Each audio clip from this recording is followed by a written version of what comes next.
Over the next 15 minutes, I'm hoping to give you a glimpse into Sangamo, a pioneering company in the area of genomic medicines. These are our forward-looking statements. Please refer to the Securities Exchange Commission submissions for further details on the company. So we're a genomics medicine company dedicated to translating groundbreaking science into hopefully transformative medicines for patients. And these are kind of the pillars that we've got that support and underpin the company. So we have multiple clinical stage programs, which I'll touch on. We've got an advanced scientific toolkit, again, which I'll give you a brief glimpse at. And we've recently secured in-house manufacturing, which we think is really critical to standing up in a genomics medicine company. In terms of building the company, I think we've got a heritage of over 20 years, actually. We were the first to edit endogenous human genes, and we've also been the first to treat patients with in vivo genome editing.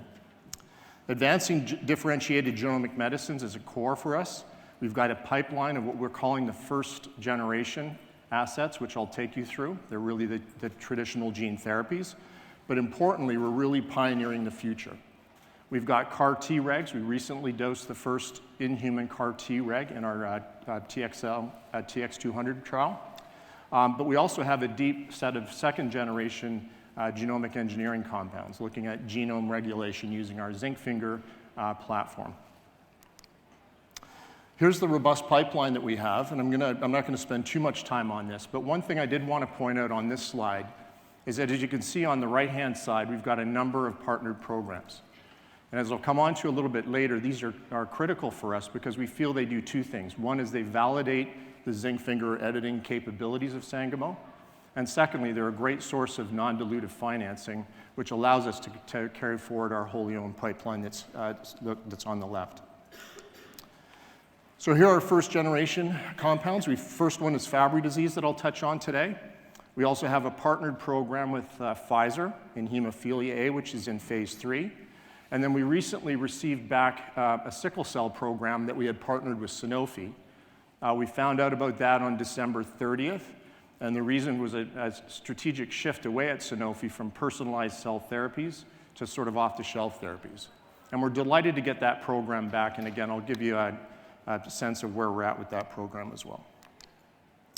So Fabry disease, this was data that we presented back in November at our fourth quarter. At the time, we actually had dosed 4 patients with ST920, and this is the efficacy data that was presented. You'll see that subject 1 and subject 4 are on current enzyme replacement therapies, while subject 2 and subject 3 were naive. And so what you see here is that that there's anywhere from a 3-fold to 15-fold increase in their alpha-Gal A activity, with compelling safety and tolerability and low risk of toxicity. We've also updated recently that we've dosed patient number 5 and patient number 6 in the third dose cohort, and we're expecting to provide updates both at our May 5th first quarter review, but also as we move through 2022. And this is just the safety. So again, no liver enzyme elevations requiring steroid treatment, no treatment serious adverse effects, and their effects were really grade 1 or mild. And we continue to see this as we've moved through the dosing cohorts. So the second product, again, partnered with Pfizer, is hemophilia A. This data was presented at ASH back in December. At 104 weeks, the 5 patients at the highest dose, which is 3E13, had a median factor VIII level of 25.4%. With chromogenic assay. The cohort's annualizing bleeding rate for the first year was 0. And in the first post-infusion at 1.4 in terms of the duration of follow-up that was presented at ASH. All bleeding events occurred within week 69 post-infusion. And there were no participants that have had to resume factor VIII prophylaxis. The safety data looks well tolerated. There's no confirmed factor VIII inhibitor development, and no thrombotic events have been reported as of the data cutoff here. Now, something you may have heard is that the trial is actually 50% enrolled. the Pfizer team and their investigators noticed that a few patients exhibited factor VIII activity level over 150%. And in the literature, this has been linked to increased thrombotic events. But it's important to say that no thrombotic events occurred with the trial at this point. But of an abundance of caution, Pfizer actually put a pause on the trial to put into place a protocol that would ensure that patients were treated to avoid any thrombotic events. So that's been ongoing. The FDA actually came in and placed them on clinical hold, which was natural. Pfizer has got the protocol in place. The agencies recently lifted the hold, and they're working through with the rest of the countries that are enrolling patients in the trial, and they're guiding that they should have patients redosed at the middle of the year. Now, what's important is that Pfizer had a lead-in study, and so the majority of patients have already been identified, so we expect that momentum will pick up and they'll complete the trial. So we're quite excited about this, and I just want to acknowledge Pfizer for doing the right thing for patients, stopping the trial, putting a protocol in place to ensure safety. It's interesting, one of the competitive programs actually had a number of patients over 150% as well. They did not do that, but we think it's the right thing to do. Now, sickle cell disease, again, we just received back from Sanofi. This is the data that was presented, some of the data that was presented, again, at the recent ASH back in December. I wanted to draw your attention to the number of VOCs on the bottom left. And so what you see across these first 4 patients is that there's a combination of almost 40 VOCs. And since the dosing, there's only been 1 VOC as part of the time cutoff here. So really encouraging information, profile of the drugs developing. There's really no other sickle cell-related events reported in the 4 patients post-infusion. Where we're at now, actually, is that Sanofi, working with our team, had done a new manufacturing process.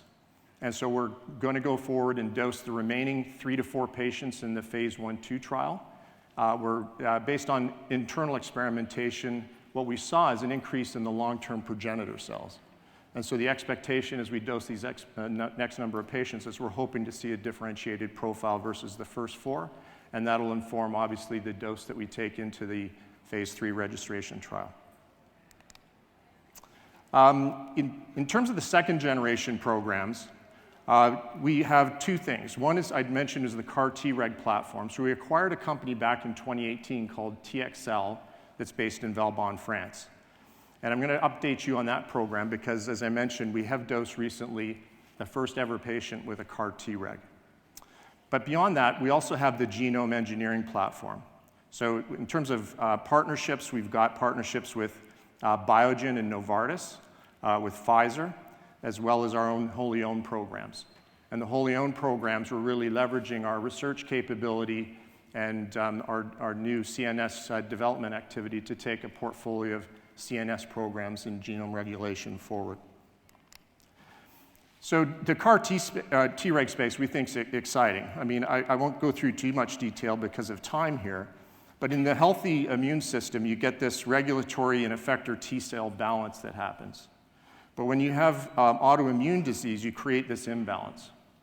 And there's some data that was generated and published in The Lancet with polyclonal T cells that show that you could actually induce basically a restored balance. And in some patients, they were able to actually lower or withdraw immunosuppressive therapies. So we've taken that notion forward, and our first program is TX200. It's in renal transplantation. So this is where a patient gets an HLA-2 positive kidney from the donor. That happens in roughly 20 to 25% of patients. And so what they end up having to do is have a higher risk of graft rejection and have to go on immunosuppressives. So the hypothesis here is by engineering a CAR that goes directly to that HLA positive kidney, and that's the only place it goes in the tissue, will create this immune response and hopefully promote immunologic talents to the renal graft, preserve graft function and graft loss, and have the opportunity over time to reduce the need for immunosuppression, which many of these patients have to stay on for their lifetime. Here's the protocol. So as I mentioned, first patient dosed March 22nd. We're expecting 2 additional patients to be dosed by roughly the middle of the year. It really depends on the transplant schedule. And this is the outline of the protocol.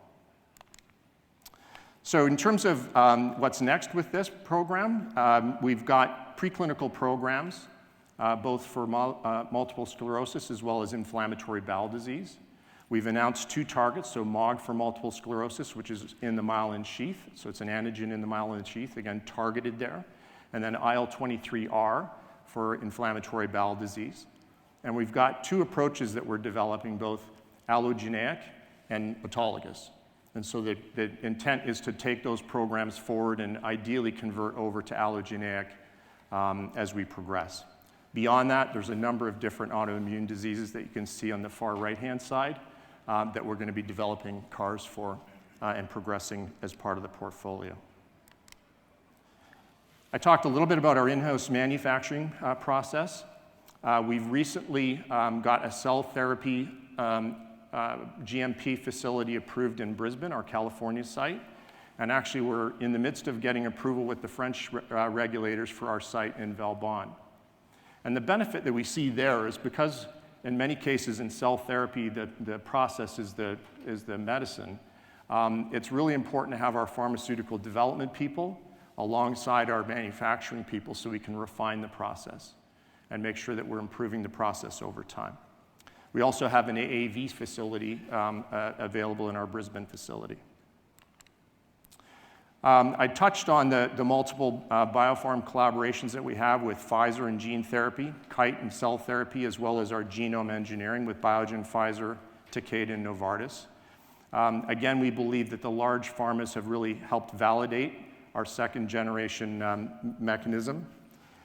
We have received a lot of non-dilutive capital. So far, we've received $815 million in cash.